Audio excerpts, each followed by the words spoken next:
All right, in this lesson, we're going to just review a little bit about the membrane and its functions. We talk about it regulates what goes in and out of the cell, that it helps cells communicate with each other, and then that allows you to maintain homeostasis. We talked about the structure of the cell membrane and that it is primarily made of phospholipids with proteins and cholesterol embedded. And we talked about how these proteins have different jobs. So now continuing on with page 3, since we were talking about proteins can be embedded in the membrane, I want to make sure that you understand that not every cell in the body is going to have the exact same proteins.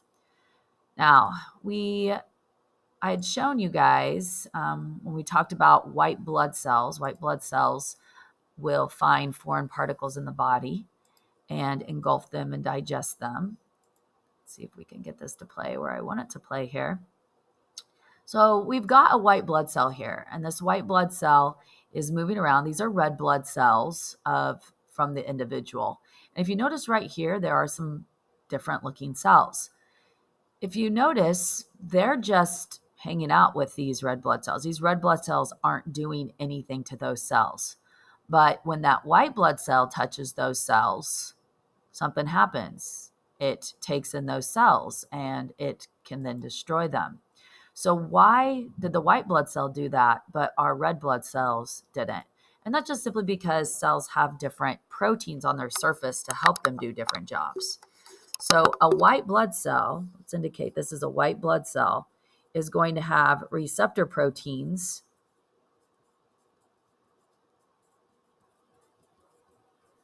that they can use to hook on to things like bacteria and other foreign substances.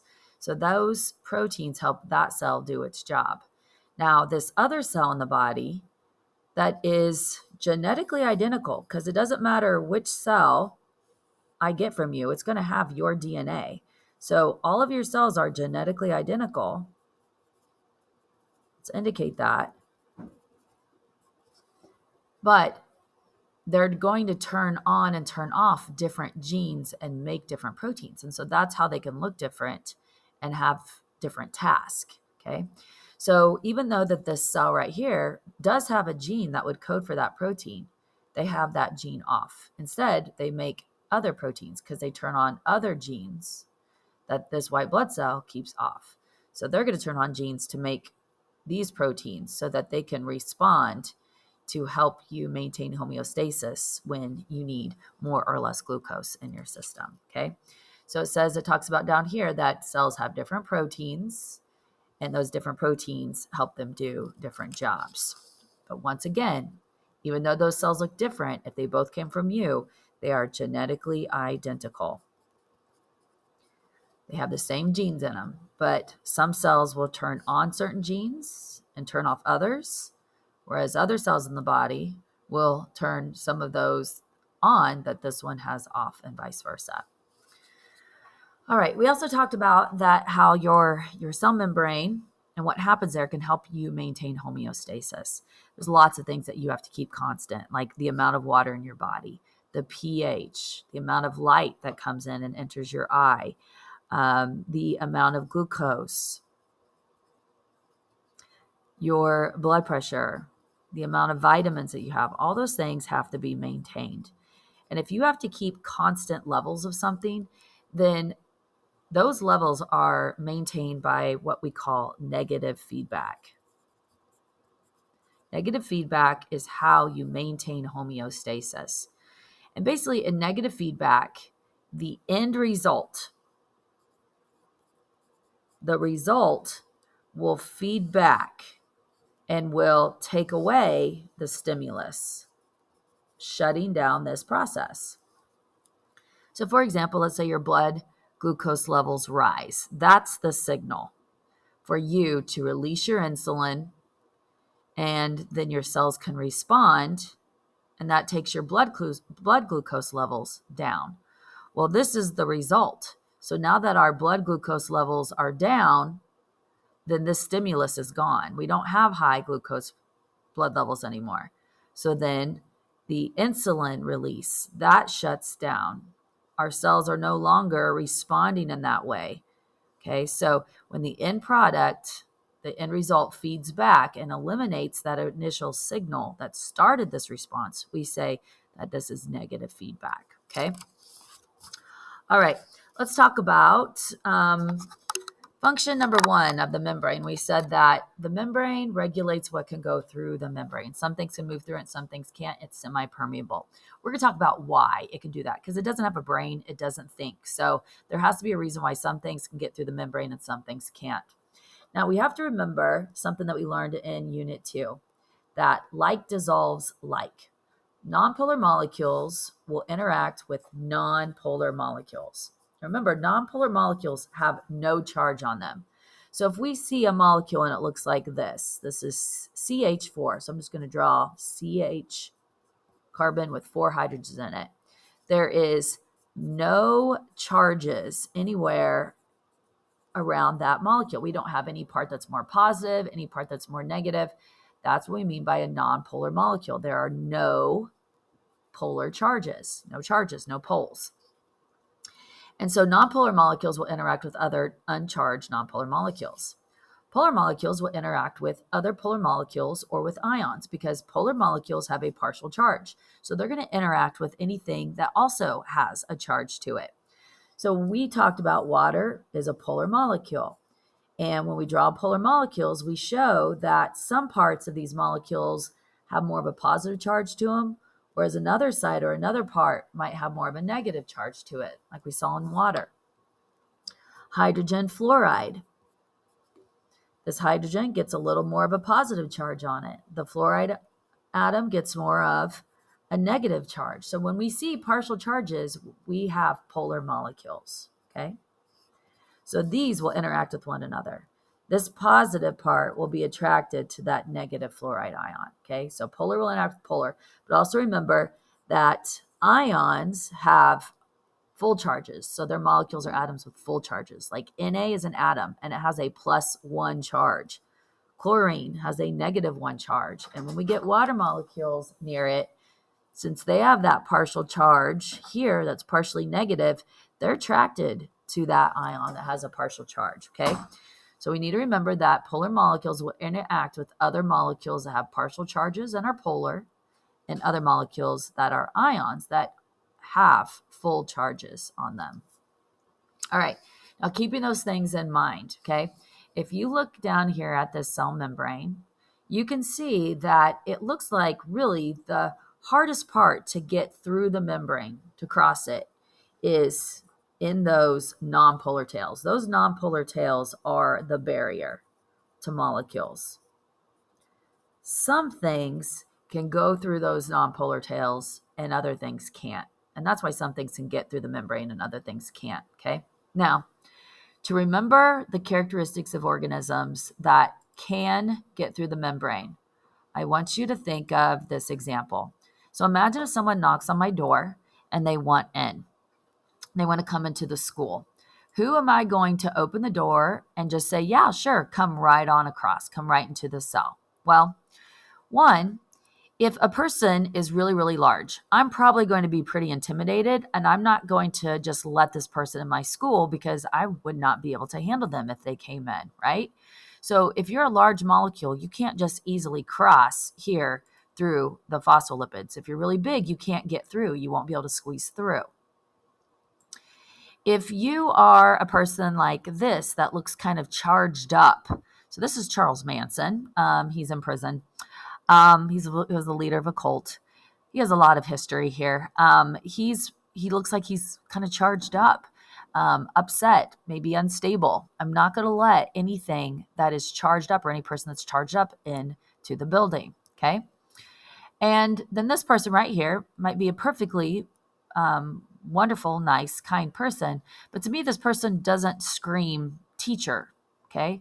I don't have anybody in the building that looks like this. And if I'm a teacher, I will let a teacher cross. So a teacher is going to let individuals who are small, uncharged, and that they are teachers in. And this person doesn't look like a teacher in the building, okay?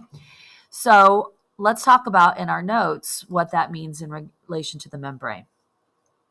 So oxygen, CO2, and remember fats like lipids. We've studied them before, and we said that they are non-polar. There's no partial charge and they don't mix with water, okay? Oxygen doesn't have a charge on it. Neither does CO2, and they're really small. Oxygen is 2 atoms big, whereas CO2 is only 3 atoms big, so they're small. These molecules can squeeze through and get through that membrane. They can easily cross. Oxygen can easily come into cells. CO2 can squeeze and get across. And since fats are nonpolar, just like oxygen and CO2, even if they're a little bit bigger, they can squeeze through and they can interact with those nonpolar tails and they can move across the membrane, okay? So these are some examples of molecules that can easily cross. They need to be small. They have to be uncharged. And they have to be non-polar, like the non-polar tails. So this is like a teacher will let a teacher through. The non-polar tails will let other non-polar molecules cross, okay? All right, so any substance that's larger, charged, or polar is going to have a different method of getting into the cell because they can't just cross through the phospholipids. So here we have transport proteins, and they can allow these charged and polar molecules to cross. So an ion like Cl negative, if there's a transport protein that is built for it, then it can cross. But I want you to understand that cells have to make certain transport proteins for these molecules to cross. And if they don't make a transport protein for them to cross, then that substance won't be able to make it across the membrane. So in this case, sodium would always be trapped inside the cell because there's no transport protein for it to move in or out. Glucose is a polar molecule. That's why it will dissolve in water. If you put sugar in water, you know it will dissolve. They interact. Glucose, since it's polar, is going to have to go through a transport protein. Water is polar, like we mentioned, and we have it up here. There's partial charges on it. It's going to have to go through a transport protein, okay? So again, small uncharged nonpolar molecules, they can just move very easily into the cell and out of the cell. They can go through those phospholipids. Whereas anything that's charged or polar is going to have to go through a transport protein. Now, I'm going to go ahead and label it here on this diagram. When we have molecules that just cross right through the phospholipids, that type of transport has a name. We say they move by diffusion. If we have polar molecules like glucose and chloride ions, and they're moving through a transport protein, that's called facilitated diffusion. If we see that a water molecule is crossing the membrane, then that is osmosis. Okay, so these are 3 different types of transports, which are basically methods at which molecules can use to cross the membrane. All right, now those 3 that we just wrote are considered passive processes. If someone is a passive person, then that means that they're not very energetic. So in diffusion, osmosis, and facilitated diffusion, we say that those are passive processes because they require no energy. So let's write, no energy is going to be used by the cell to move these molecules across the membrane. Now, we're going to eventually talk about an active transport. An active person uses a lot of energy. Okay, so these processes that we'll talk about a little bit later, they are going to use energy. They are going to use ATP. That's right, ATP is needed. That's what molecules use for energy to transport molecules according to these methods. So active means the cell is going to use energy. Passive processes means the cell is not going to use any energy when those processes are taking place, okay? All right, now the reason why, remember we move molecules through the phospholipids, we said that's diffusion. When molecules can just spread out from an area of high concentration. See, there's a bunch over here. Molecules always spread out and become evenly distributed. So if they move to an area where they're in low concentration until they're evenly spread out, we say that's diffusion, okay? Remember, we said that if we show a water molecule, so let's say that we leave a key and we say these are water molecules and they cross. As long as they're moving from where there's a bunch of water, so let's put high concentration of water, to where they're in a low concentration, where there's less water, we call that osmosis. All right. And then anything else that's not water that's moving from an area of high concentration to an area of low concentration until they become even is called facilitated diffusion. So it's basically like diffusion, but with help, because we need that transport protein. Let's label. We need that transport protein to assist. And since it's diffusion with help, it's called facilitated diffusion. Okay. So these are passive processes. It doesn't take any energy because molecules always will spread out from where they're highly concentrated to areas where they're less concentrated. Like when you spray perfume, those molecules don't stay together. They spread out from high concentrations to low concentrations. Okay. So I like to use this diagram to model when molecules are able to move, they will move from always high concentration to areas of low concentration. Now, another way to say that is we say molecules will move down the concentration gradient. Okay, that just means they're moving from high to low concentrations. Or we can say they're moving with, like if you're running with the hill, you're moving down the hill. If I say we're going to run against the hill, that means you would be going up, okay? So if molecules are moving from high to low or down the concentration gradient, we can also say they're moving with the concentration gradient. So a concentration gradient just means you have an area where there's a lot versus where there's less, okay? So there's a difference there. We call that a gradient, okay? All right, and again, remember, if we see small uncharged nonpolar molecules like oxygen, CO2, fats like lipids, okay, moving across the membrane like this, we're going to call it diffusion. Water moving from high to low is osmosis. And then if we have polar molecules like glucose and ions like Cl negative, potassium is K with a positive charge on it. Calcium has 2 positive charges on it. If we see molecules like this moving, they have to go through a transport protein from high to low concentrations, and that's called facilitated diffusion. Okay. All right. And on this page, it's just kind of seconds what it was that we just talked about, just a different way to look at it. Okay. So if I ask you, which way would glucose move? And glucose is a polar molecule. Okay. Then you would have to be able to tell me, well, there's more glucose in than what there is out. And so it would move from an area of high concentrations of glucose out to where there's less. And since it's a polar molecule and it has to go through a transport protein, you should be able to look at this and tell me this is facilitated diffusion. Okay, so polar molecules can't get through the nonpolar tails. They have to go through a transport protein. Okay, here we have ions. Remember, ions have positive charges. So if this is a K plus ion, okay, now we're going to see I have an issue here. These ions wouldn't be moving this direction. They'd be moving from an area of high concentration to an area of low concentration because there's more outside than there's in. Again, this would be facilitated diffusion.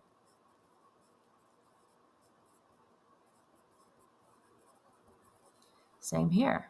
High concentrations moving through a transport protein. If I say those are ions, or if I say this is a chloride ion with a negative charge, you would have to say that must be facilitated diffusion, okay?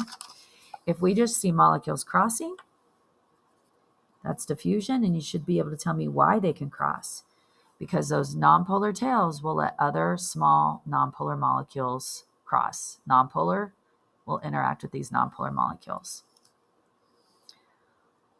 All right, and then here, my amino acids, they have charges. Some amino acids are polar. Some of them have amino acids that have positive charges, and some have negative charges. These molecules are going to have to go through a transport protein. Okay, So we saw some facilitated diffusion.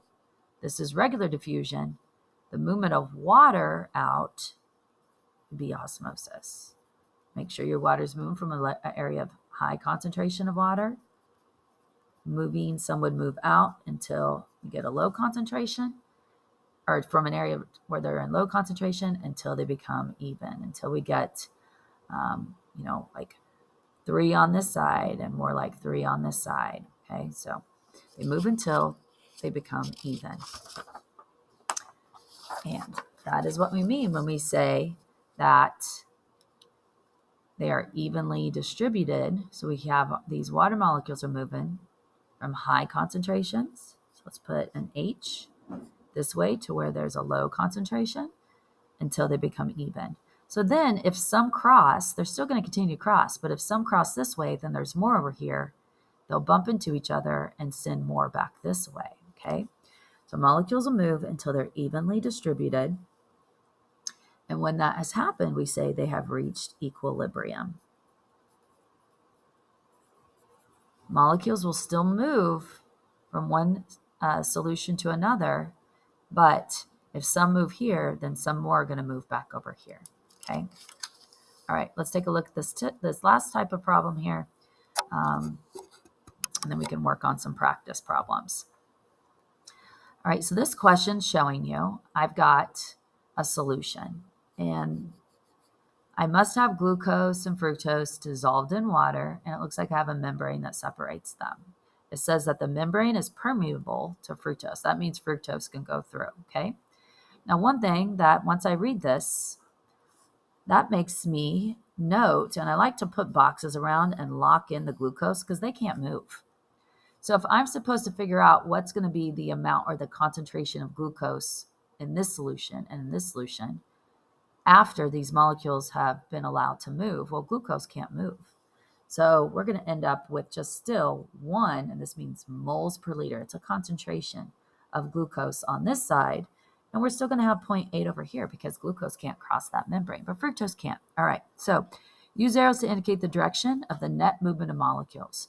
So we're going to have net movement means in which direction are most of them going to move. So in this situation, we're going to see most of the fructose molecules are going to be moving more in this direction. Yeah, some fructose might come this way, but we're going to have a lot more moving this way over time, okay? It says write the concentration once it's been reached. Well, imagine if I have $1 and you have $2 and we have to make it equal. And we have 3 total, right? So I would get $1.50 and so would you. So whenever the fructose has reached equilibrium, we will see 1.5 moles of fructose on this side and also 1.5 moles of fructose over here. We've reached equilibrium.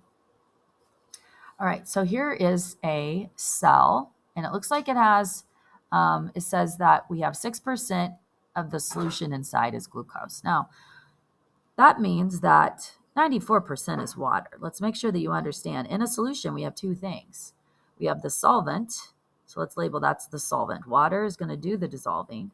And then we have the solute, which is the glucose. All right. So here's my solute.